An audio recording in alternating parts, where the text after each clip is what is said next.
Actuellement, les négociations butent sur 2 points, qui sont la pêche et également les questions de concurrence.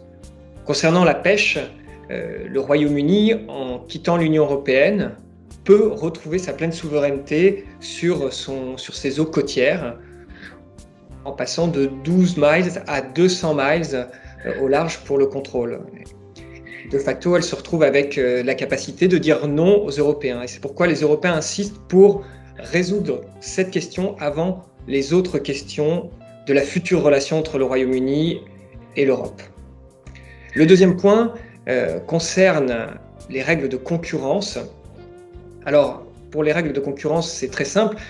Le Royaume-Uni veut se donner la possibilité de donner des aides d'État à ses entreprises pour booster certains secteurs, et l'Union européenne tient à ce que ces aides d'État soient contrôlées afin qu'il n'y ait pas une concurrence faussée en cas de libre-échange entre le Royaume-Uni et l'Union européenne.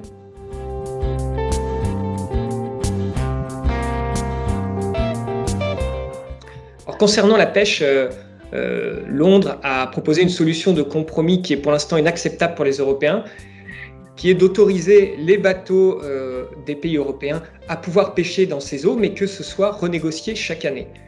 Et pour les Européens, c'est évidemment inacceptable.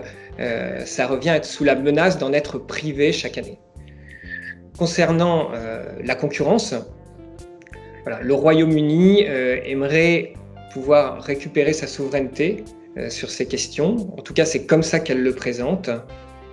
Et elle aimerait aussi ne pas dépendre de la Cour européenne de justice si jamais il y a des contentieux en la matière.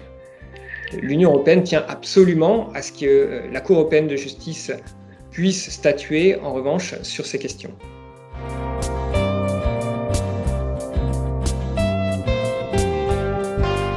Qu'à l'absence d'accord, c'est les règles de l'Organisation mondiale du commerce qui s'appliquent, ce qui veut dire que là où auparavant il y avait un libre-échange pur, la participation au marché unique, eh bien, il y a des droits de douane conséquents pour les biens qui sont exportés de l'Union européenne vers le Royaume-Uni, mais aussi du Royaume-Uni vers l'Union européenne.